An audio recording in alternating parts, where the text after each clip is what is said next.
జేహో మాత. అమ్మా నాన్నగారు హైమక్కైల పాదపద్మములకు శతసహస్ర వందనములు. ఒక మహోన్నతమైన శిఖరాన్ని వర్ణించాలి అంటే ఒక్కొక్కరు ఒక్కొక్క విధం, ఆ ఒక్కరు ఒక్కొక్కసారి ఒక్కొక్క విధం. అందుకే అమ్మ నాకు కలిగించిన అనుభవాలు ప్రస్తావిస్తూ అమ్మ బిడ్డల రక్షణ ఎలా చేసింది, ఎలా చేస్తున్నదో, అమ్మ బిడ్డ పరాధీనత ఏ స్థాయిలో ఉందో ప్రస్తావిస్తాను. ముందుగా అమ్మ బిడ్డ పరాధీనత గురించి మాట్లాడుకుందాం. అడిగితే అడిగింది ఇస్తాను, అడగకపోతే కావలసింది ఇస్తాను. ఇది లోకానికి అమ్మ ఇచ్చిన మహత్తరమైన అభయం. అడిగితే ఇచ్చే విధానం ఒక్కసారి అవలోకిద్దాం. దీనికి ప్రస్తుత రంగం నేను నా శ్రీమతి శ్యామల జిల్లెళ్లమూడి అమ్మ పవిత్ర సన్నిధిలో 9 రోజులు గణపతి నవరాత్రి సందర్భంగా లక్ష్మీ గణపతి హోమం చేసుకోవటం జరిగింది. ఆ సందర్భంగా నన్ను ఒక ప్రశ్న వేధించింది. నేను ఏనాడు ఏ సాంప్రదాయ పూజా కార్యక్రమం చేసి ఎరుగనే, ఏ నామకోటి వ్రాసి కానీ చేసి కానీ ఎరుగనే, ఏ హోమాలు చేసే సామర్థ్యం నాకు లేదే. మరి అమ్మ ఈ కరుణకు కారణం ఏమిటి? మా బాబాయ్ శ్రీ కొనముది హనుమంతరావు గారిని సంప్రదించాను. నాకు లభించిన ఒక సమాధానం నన్ను సంభ్రమాశ్చర్యాలకు గురిచేసింది. రామకృష్ణన్నయ్య జీవిత చరిత్రకు ప్రతిబింబమైన అమ్మ సేవలో అనే గ్రంథంలో ఒక విషయం ఉందట. దానికి కొనసాగింపే నాకు ఈ యోగమట. అది అమ్మ బిడ్డల పరాధీనతకు ప్రత్యక్ష సాక్ష్యం. అవి జిల్లెళ్లమూడిలో గాయత్రి హోమం జరుగుతున్న రోజులు. ఒకరోజు రామకృష్ణ అన్నయ్య అమ్మను అడిగాడట, అమ్మా నాకు కూడా దీక్ష ఇవ్వు, నేను కూడా హోమం చేస్తాను అని. దానికి సమాధానంగా అమ్మ నవ్వుతూ, నాన్న నువ్వు చేసేదంతా హోమమే అని. అప్పటికి బిడ్డ కోరికను అమ్మ తీర్చలేదు. కానీ అమ్మ అడిగితే అడిగింది ఇస్తాను, అడగకపోతే వారికి కావలసింది ఇస్తాను అన్నది కదా. మరి రామకృష్ణ అడిగింది ఇవ్వదా? ఎందుకు ఇవ్వదు? కాకపోతే ఏ రూపంలో ఇస్తుందనేదే ప్రశ్న. పురాణ కథ ఒకటి అందరికీ తెలిసిందేగా. భల్లూకాధిపతి జాంబవంతుడు శ్రీరామచంద్రుల వారికి సీతా పునఃసమాగమంలో విశిష్టమైన సేవ చేసి శ్రీరామ ప్రశంస పొంది వరం కోరుకోమనగా రాముల వారితో ద్వంద్వయుద్ధం కోరుకున్నాడట. రామచంద్రుల వారు ఆ వరం రామావతారంలో కాక కృష్ణావతారంలో తీర్చాడు. భక్తుడు తనతో యుద్ధం ఆపేక్షిస్తే తీర్చిన భగవంతుడు అమ్మ అవతారంలో రామకృష్ణ అన్నయ్య కోరిక తీర్చదా? ఆ తీర్చే విధంలోనే నాకు 9 రోజుల పాటు హోమం చేసే భాగ్యం కలిగింది. పుత్రుడు రూపంలో రామకృష్ణ అన్నయ్య కోరిక అమ్మ తీర్చింది. ఇది అమ్మ బిడ్డ పరాధీనత. అమ్మ బిడ్డ పరాధీనతకు మరో ఉదాహరణ ఇస్తాను. అమ్మ దయతో అమ్మ శతజయంతి ఉత్సవాల ప్రారంభంగా 2022 ఏప్రిల్ మాసంలో బాపట్లలోని చిదంబరరావు తాతగారి ఇంటి నుండి జిల్లెళ్లమూడిలోని అనసూయేశ్వరాలయం వరకు శోభాయాత్ర పాదయాత్ర రూపంలో జరిగింది. ఆ సందర్భంగా ఒక చిత్రం జరిగింది. నా భార్య శ్రీమతి శ్యామల చాలా కాలం నుండి మోకాలు నొప్పితో బాధపడుతున్నది. దానికి తోడు చిన్న మెదడులో సమస్యతో కళ్ళు తిరగటం, నడుస్తుంటే నడిచే రైలులో నడుస్తున్నట్లు ఉంటుంది. అయినా శ్యామల ఈ శోభాయాత్రలో పాల్గొనాలని, ఆ యాత్రంతా నడవాలని సంకల్పించి శక్తినిమ్మని అమ్మను ప్రార్థించి శోభాయాత్రలో నడక ప్రారంభించింది. చారిత్రకమైన సంఘటన జరిగింది. శ్యామల 16 కిలోమీటర్లు అవలీలగా నడిచింది. ఇంతకంటే అమ్మ బిడ్డ పరాధీనతకు ఇంకేమీ ప్రత్యక్ష నిదర్శనం కావాలి? అమ్మ కరుణతో ఆమెకు ఆ శక్తి ప్రసాదించబడిందా? అమ్మ మీద విశ్వాసం ఆమెకు ఆ శక్తిని కలిగించిందా? ఈ మీమాంస ఆధ్యాత్మికవేత్తలు, ఆధునిక శాస్త్రవేత్తలు తేల్చాలి. ఫలితం మాత్రం కళ్ళ ముందు ప్రత్యక్షమైనది. అమ్మ మీద విశ్వాసంతో ముందుకు కదలటమే మన ముందు ఉన్న కర్తవ్యం. ఈ ఘట్టం ద్వారా అమ్మ మనకు చెబుతున్నది. అమ్మ బిడ్డల అనవరత రక్షణ ఎలా నిర్వహించిందో పరిశీలిద్దాం. నిదర్శనాలు ఎక్కడో తీసుకోను, మా కుటుంబం నుంచే తీసుకుంటాను. ఆ భాగ్యం రామకృష్ణ అనే రూపంలో పొందిన మా కుటుంబ అదృష్టం ఏమని చెప్పగలను. మా నాన్నగారు రామకృష్ణ అన్నయ్యకు మరణగండం ఉన్నదని తెలిసినప్పుడు జరిగిన సంఘటనలు అమ్మ రక్షణకు తార్కాణం మాత్రమే. రామకృష్ణ అన్నయ్యకు మరణగండం సంగతి తెలుసుకొని తల్లడిల్లిన మా నాయనమ్మ గారు అన్నపూర్ణమ్మ గారు మా నాన్నగారిని అమ్మకు అప్పగించి, అమ్మా ఇక వీడు నా కొడుకు కాదు, నీ కొడుకే, చంపుకుంటావో బతికించుకుంటావో నీ ఇష్టం అన్నది. మా వంశంలో తరతరాలుగా ఇలా అర్ధాంతరపు చావులు కొత్తేమీ కాదు. మా ముత్తాత రామకృష్ణయ్య గారు తన 29వ ఏట తనువు చాలించారు. మా తాతగారు సుబ్బారావు గారు కూడా సరిగ్గా తన 29వ ఏట పరమపదించారు. మరలా ఇప్పుడు మా నాన్నగారికి ఆయన 29వ ఏట గండమని ప్రముఖ జ్యోతిష్య పండితులు ఐఏఎస్ అధికారి శ్రీ ఎక్కిరాల వేదవ్యాసు గారు తన పరిశీలనలో తెలియజేశారు. భయపడిన మా బామ్మగారు మా నాన్నను జనవరి 10వ తారీఖు 1964న అమ్మకు దత్తత ఇచ్చి, వీడియక నీ కొడుకే అన్నది, బతికించుకుంటావు చంపుకుంటావు నీ ఇష్టము అన్నది. ఆ బాధ్యత స్వీకరించిన అమ్మ మా నాయనమ్మ అన్నపూర్ణమ్మ గారికి అభయం ఇచ్చింది. ఆ అభయం రామకృష్ణన్నయ్యకు మాత్రమే కాదు, మొత్తం మా కుటుంబానికి. ఆ తరువాత జరిగిందంతా ఒక చరిత్ర. పండితులు శివుడికి అభిషేకాలు చేస్తే గండం గడిచే అవకాశం ఉన్నది అన్నారు. మా నాన్న రామకృష్ణన్నయ్య నేను అమ్మకు తప్పితే వేరెవరికి అభిషేకం చేయను అని భీష్మించారు. అమ్మ అభిషేకాలకు అంగీకరించింది. ఇవే అమ్మ సశరీరంగా స్వీకరించిన మొట్టమొదటి అభిషేకాలు. దేవుడైనా మానవ రూపంలో ఉంటే సంశయించే ఈ సమాజంలో అమ్మకు అభిషేకం చేసే 11 మంది పండితోత్తములు లభ్యం కాలేదు. కానీ అమ్మ లీలావిశేషంతో ఆ లభ్యత సంభవించింది. 11 రోజులు అభిషేకాలు జరిగాయి. ఈ సందర్భంలో నేను చేతులెత్తి మొక్కవలసిన వ్యక్తి మా పెదనాన్నగారు శ్రీ గోపాలన్నయ్య గారు. ఆయన అన్ని నదుల నీళ్లు తెచ్చి ఈ అభిషేకాలకు సహకరించారు. ఆ తరువాత మా నాన్నగారు రామకృష్ణన్నయ్య గండం గడిచి అమ్మకు ఉపకరణంగా అమ్మచే ఎంచుకోబడి ఆయన చేసిన సేవ లోకోత్తరం. ఇది అమ్మ రక్షణ విధానం. ఇంకా అనేక సందర్భాల్లో అమ్మ రామకృష్ణన్నయ్యను తన రక్షణ వలయంలో ఉంచింది అనేందుకు ఉదాహరణలు కోకొల్లలు. అన్నయ్య కూడా అమ్మ తనను రక్షిస్తుందని అంతే గాఢంగా విశ్వసించాడు. ఒక సందర్భంలో అన్నయ్య నేత్రవైద్య నిమిత్తమై చెన్నై ఎక్స్ప్రెస్ రైల్లో చెన్నై ఒంటరిగా వెళ్తున్నాడు. రైలు ఎక్కించడానికి వచ్చిన మాతృశ్రీ ఓరియంటల్ కళాశాల చారిత్రక ఉపన్యాసకులు శ్రీ మల్లాబాగ శివన్నాడమూర్తి గారు అన్నయ్యతో, అన్నయ్య ఈ పరిస్థితుల్లో ఒంటరి ప్రయాణం మంచిది కాదు కదా అన్నారు. అన్నయ్య వెంటనే నేను ఒంటరిగా ఎందుకు వెళుతున్నాను అన్నాడు. తోడు ఎవరా అని ఆశ్చర్యపోవటం మాస్టారు వంతైంది. అన్నయ్య సమాధానంగా, నా వెంట అమ్మ లేకపోతేగా నేను ఒంటరి. ఇంతమంది అమ్మలు రైలులో నాతో పాటు వస్తుంటే నాకింకా ఒంటరితనం ఏమిటి? అన్నయ్య సమాధానానికి అమ్మ పట్ల గల అచంచల విశ్వాసానికి విస్తుపోయారు మాస్టారు. ఆ తరువాత అన్నయ్య ఆ ప్రయాణాన్ని దిగ్విజయంగా పూర్తి చేశారు. ఇంకా ఇలాంటి ఘట్టాలు అమ్మ అన్నయ్యను వెన్నంటి ఉన్నది అని నిరూపించేవి అని అన్నయ్య భావించేవి, అన్నయ్య వ్రాసుకున్నవి ఎన్నో ఇంకెన్నో. 1977 అక్టోబర్ 9వ తేదీన అన్నయ్య విశాఖపట్నం నుండి చెన్నపట్నం రైలులో వెళుతున్నాడు. దారిలో టికెట్ ఇన్స్పెక్టర్ అన్నయ్య టికెట్ తనిఖీ చేసి తిరిగి ఇవ్వటం మర్చిపోయాడు. అన్నయ్య చెన్నైలో దిగిన తరువాత ఆ ఇన్స్పెక్టర్ కోసం వెతికాడు. లాభం లేకపోయింది. అన్నయ్యకు బెంగ పట్టుకున్నది. ఎవరైనా మరో ఇన్స్పెక్టర్ పట్టుకుంటే చెల్లించడానికి సరిపడే సొమ్ము కూడా ఆయన వద్ద లేదు. అప్పుడు ఒక కూలీ అన్నయ్య దగ్గరకు వచ్చి విషయం తెలుసుకొని ఎలా బయటకు వెళ్ళాలా అని తికమక పడుతున్న అన్నయ్యకు ధైర్యం చెప్పాడు. ఏమీ పర్వాలేదు, మీరేమీ కంగారు పడకండి, మీ సామాన్లు తీసుకుని నేను ముందు నడుస్తూ ఉంటాను, మీరు పక్కలకి చూడకుండా నా వెంటనే రండి అని చెప్పాడు.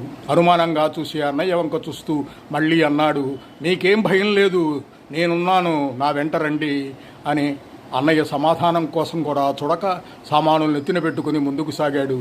అన్నయ్యకు అతన్ని అనుసరించక తప్పలేదు. ఇద్దరూ బయటికి వచ్చారు. అతను వెళ్ళిపోయాడు.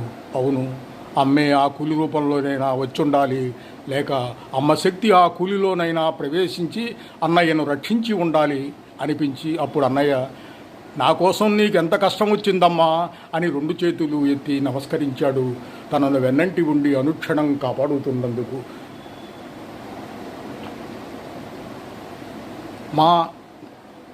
మా నాన్నగారు రామకృష్ణ అన్నయ్య అనుభవాలు చూశాం. అయితే రామకృష్ణ అన్నయ్య వారికి ఈ అనుభవాలు పరిమితమా? మరి అమ్మ ఆయన కుటుంబాన్ని కూడా రక్షిస్తా అని అభయం ఇచ్చిందిగా, మరి మిగతా వారి సంగతి ఏమిటి? అవి పరిశీలిద్దాం. మా అమ్మ పద్మావతక్కయ్య చరిత్ర ఒక్కసారి అవలోకిస్తే అమ్మ రక్షణ ఎంతటి మహిమాన్వితమో అవగతమవుతుంది. రాముల వెంట వారి నడిచాడు లక్ష్మణస్వామి. మరి నా సంగతి ఏమిటి అని ప్రశ్నించింది ఊర్మిళాదేవి. ఆమెకు ప్రసాదించబడింది మహానిద్ర. అలాగే అమ్మను అహర్నిశలు సేవించాడు రామకృష్ణన్నయ్య. మరి పద్మావతక్కయ్య సంగతి ఏమిటి? అమ్మ అక్కయ్యను అనుగ్రహించిన తీరు ఈ లోక విలువలకు అతీతమైనది. పద్మావతక్కయ్య పూర్తిగా అమ్మను గురించి జపతపాలతో మునిగి తేలేది. జపం తప్ప మరో ప్రపంచం లేకుండా గడిపింది. అమ్మ కోటి చెయ్యాలన్న తపన తప్ప అన్యమెరగదు. ఆ లెక్కల్లోనే అందరినీ ఒక రకంగా విసిగించేది కూడా. అయితేనేమి, రామాని పలుకలేని వాల్మీకి మరామరా అని పలికిన మోక్షమిచ్చిన పరమాత్మ మా అమ్మకు మాత్రం మోక్షం ఎందుకు ప్రసాదించడు?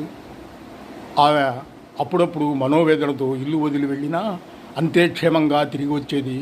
జగన్మాత అమ్మే వెంట ఉండి రక్షించేది అనేందుకు ఎన్నో దృష్టాంతాలు. విశేషం, మా అమ్మ జీవిత చర్మదశలో జరిగింది. మా అమ్మ అవసాన దశలో కాలు సెప్టిక్ అయింది. బాపట్ల డాక్టర్ మెండాల వెంకటేశ్వర్లు గారి ఆసుపత్రిలో చేర్పించాం. డాక్టర్ గారు కాలు మోకాలు కింది భాగంలో ఉన్న మాంసమంతా తొలగించటం ప్రారంభించాడు. ఆ దృశ్యం చూసేవారందరికీ హృదయం కలిచివేసింది. ఇక అక్కయ్య ఎంత బాధకు లోనవుతుందో అని అందరూ వేదన పడేవారు. సరిగ్గా ఇక్కడే అమ్మ తన దయను ప్రసరించింది. ఆ బాధ ఏమాత్రమూ మా అమ్మకు తెలియకుండా చేసింది. శరీరాన్ని ఖండఖండాలుగా తొలుస్తున్నా బాధ మాత్రం మా అమ్మకు తెలిసేది కాదు. అది యోగ సాధన అని తెలిసిన వాళ్ళు సెలవిచ్చారు. మరి మా అమ్మకు ఏ యోగ సాధన తెలియదు.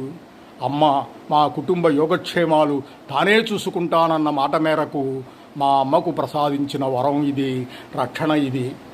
ఇలాంటి అనుభవాలు ఎన్నెన్నో. మా అనుభవాల దగ్గరికి వద్దాం. ఆ క్రితం రోజే మేము పెనుమాక నుండి ఇల్లు ఉండవల్లి సెంటర్కు మార్చాం. ఆ రోజు ఉదయం మా పిల్లలు ముగ్గురు కుంచెనపల్లిలోని అరవిందా స్కూలుకు వెళ్ళారు. స్కూల్ వ్యాన్లో వెళ్ళారు. ఇంటి ముందే హైవే. మా ఇంటి వైపే వ్యాను వచ్చి పిల్లల్ని ఎక్కించుకొని వెళ్ళింది. మేము ఇల్లు సర్దుకుంటూ ఉన్నాము. సాయంకాలం 4 అయింది. పిల్లల కోసం ఎదురు చూస్తూ ఉన్నాం, స్కూల్ వ్యాను తీసుకొచ్చి దించుతుంది అని. కానీ ఒక విషాద వార్త మమ్మల్ని వెతుక్కుంటూ వచ్చింది. మా అబ్బాయి హైమాకర్కు యాక్సిడెంట్ అయిందని. అప్పుడు వాడి వయస్సు 4 ఏళ్ళు. స్కూలు బస్సు హైవేకు అటువైపు ఆగింది. ఆయా పిల్లలందరినీ బస్సు దించి రోడ్డు దాటిస్తున్నది. చేతులు జాపి పిల్లల ముగ్గురికి కాపలాగా పెట్టి నడిపిస్తున్నది. హైవే రోడ్డు అలవాటు లేని మా అబ్బాయి కొంచెం ముందుకు వెళ్ళాడు. ఒక స్కూటర్ వచ్చి మా వాడిని గుద్దింది. మా వాడి తలకాయ మొహం రక్తసిక్తమైంది. ఆ ఫలానా వ్యాను డ్రైవరు, ఆయా యాక్సిడెంట్ చేసిన అతను ఆ వ్యాన్లోనే తాడేపల్లి ఆర్ఎంపీ హాస్పిటల్కు చేర్చి మాకు కబురు చేశారు. గుండెలు చేతుల్లో పెట్టుకుని పరుగులు తీశాము. ఆ హైవేలో ఆ టర్నింగ్లో ప్రమాదం జరిగితే బతికి బట్టగట్టడం దాదాపు అసాధ్యం. కానీ అదృష్టం, మా వాడు గాయాలతో బయటపడ్డాడు. నుదుటిపై మాత్రం పెద్ద గాయమైంది. డాక్టర్ గారు, మీ అబ్బాయి ప్రాణాలతో ఉండటం ఒక అద్భుతం. మీరు ఓకే అంటే ఇక్కడే ప్రాథమిక వైద్యం చేస్తాం, 7 కుట్లు పడతాయి అన్నాడు. చేసేదేమీ లేక సరేనన్నాం. కుట్లు వేశారు. కాసేపటికి మా వాడు కనులు తెరిచాడు. వాడు బాధతో భయంతో శోకాలు పెడతాడనుకున్నాం. వాడిని ఎలా ఓదార్చాలా అని మదనపడుతున్నాం. కానీ వాడు ఏ బాధ లేనట్లు ఆ 4 ఏళ్ల వాడే వాళ్ళ అమ్మను ఓదార్చాడు. కాసేపటి తర్వాత డాక్టర్ మరో బాంబు పేల్చాడు. పిల్లవాడిని విజయవాడ తీసుకుని వెళ్ళి ఎక్స్రే తీయించుకురావాలి అని. ఆ తర్వాత కూడా ఈరోజు రాత్రి గడిస్తే కానీ దెబ్బ తీవ్రత తెలియదని, వాంతులోవి రాకుండా ఉండాలని అమ్మ మీదే భారం వేసి విజయవాడ వెళ్ళాం ఎక్స్రే కోసం. అక్కడ వాళ్ళ అమ్మ అనసూయ గారు ఉంటే కబురు చేశాం. ఆమె ఎక్స్రే సెంటర్కి వచ్చింది.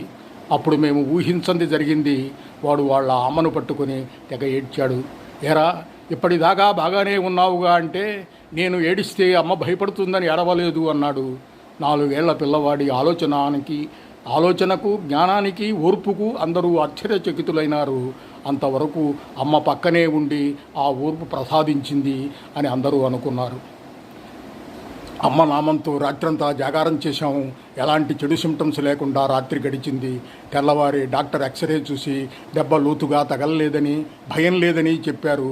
వారం రోజుల్లోనే గాయం తగ్గి వాడు మరలా స్కూలుకు వెళ్ళగలిగాడు. జై హో మాత. మరో సంఘటన. అది 1973 సంవత్సరం మార్చి 7వ తారీఖు. మా అక్కయ్య సీతామహాలక్ష్మి ప్రసవ వేదనతో చీరాల ఫేదర్ ఆసుపత్రిలో ఉన్నది. తీవ్రమైన నొప్పులు పడుతున్నది. బంధువులందరూ చాలా ఆందోళన పడుతున్నారు. పైకి వ్యక్తం చేయకపోయినా వైద్యుల పరిస్థితి ఇదే. మా నాన్న శ్రీ కొండమది రామకృష్ణ గారు జిల్లెళ్ళముడిలో స్వర్ణోత్సవం ఏర్పాట్లో బిజీగా ఉన్నారు. కాన్పు కష్టంగా ఉన్నదన్న విషయం ఎవరు తెలియజేయటానికి సాహసించలేదు. అయితే ఆయన ఉంటే బాగుండు అనుకున్నారు. అమ్మ కరుణించదేమి అని కూడా అనుకున్నారు. ఇక్కడ ఎలా ఉంటే అక్కడ జిల్లెళ్ళముడిలో కార్యక్రమాలలో అందరూ బిజీగా ఉన్నారు. హఠాత్తుగా అమ్మ ప్రయాణానికి కారు సిద్ధం చేయమన్నది. ఎవరికీ ఎందుకో అర్థం కాలేదు. అమ్మ ఆజ్ఞ అనుల్లంఘనీయం కదా. కారు ఏర్పాటు చేశారు. అమ్మ రామకృష్ణయ్యని కూడా ఎక్కమన్నది.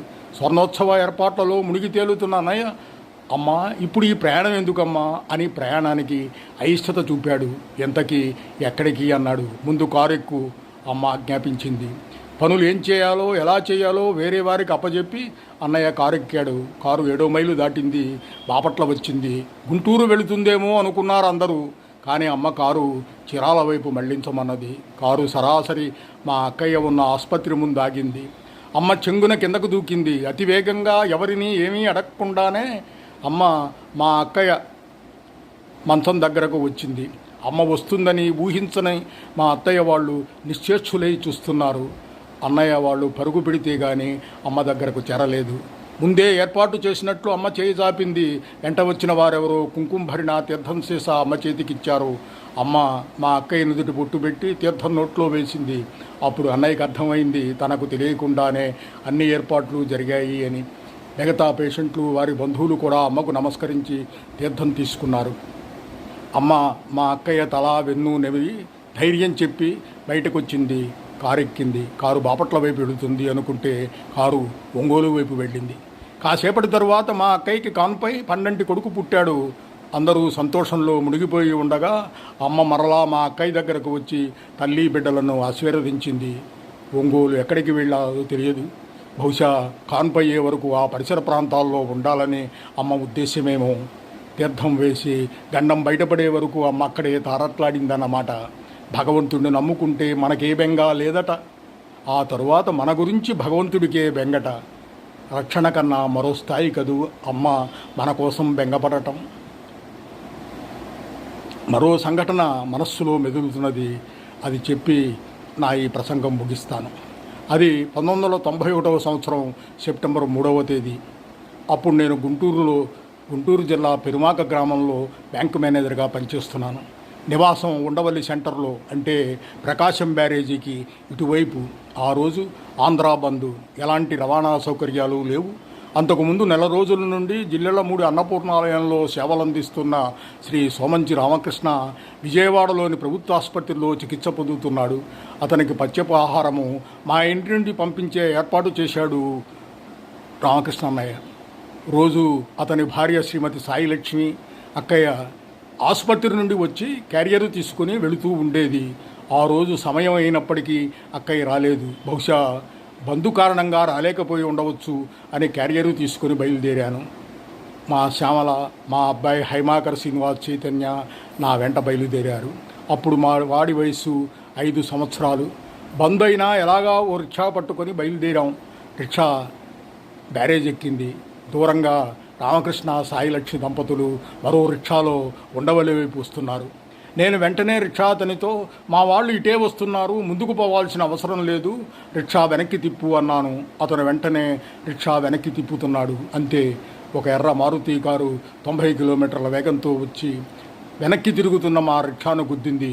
అంతే, మా అబ్బాయి హైమాకరు దాదాపు 20 అడుగులు పైకి ఎగిరాడు. నా భార్య శ్యామల అమాంతం అంత ఎత్తు ఎగిరి మా వాడిని ఒడిసి పట్టుకొని తాను కింద పడింది. వాడికి శ్యామలకు ఎలాంటి గాయము కాలేదు. ఏమాత్రం అజాగ్రత్తగా ఉన్నా కింద కృష్ణానదిలో పడిపోయేవారు.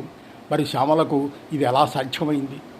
ఒక సామాన్య గృహిణి, క్రీడాకారిణి కాదు, వ్యాయామాలు తెలియవు. అంత సమయస్ఫూర్తితో అంత శక్తివంతంగా ఎలా వ్యవహరించగలిగింది? అంతుబట్టని విషయం. తరువాత ఇదే విషయాన్ని రామకృష్ణ అన్నయ్యతో ప్రస్తావించి ఆశ్చర్యం వ్యక్తపరుస్తుండగా పక్కనే ఉన్న శ్రీ టీటీ అప్పారావు అన్నయ్య గారు ఇలా అన్నారు, సుబ్బారావు, దీంట్లో ఇంత ఆశ్చర్యపోవలసి ఏముంది? ఆ రక్షించిన శక్తి మన అమ్మే. ఆ అనసూయమాతే శ్యామల చేత పిల్లవాడిని పట్టించింది, ఇద్దరినీ పట్టుకొని కిందకు దించింది. అంతే, నా మనస్సులో ఉన్న అన్ని సందేహాలకు సమాధానం లభించింది. అమ్మ తన బిడ్డల రక్షణ చేసే విధానం నిత్య నూతనం, వైవిధ్యభరితం. అవును, అమ్మ సాక్షాత్తు పరమేశ్వరే. నాకు ఈ అనుభవాలు సోదరలోకంతో పంచుకునే ఈ అవకాశం కలిగించిన నిర్వాహకులకు కృతజ్ఞతలు. అనుభవాలే కాదు, అవి బహిరంగపరిచే ప్రేరణ కలిగించిన అమ్మకు శతసహస్ర వందనములు. జై హో మాత.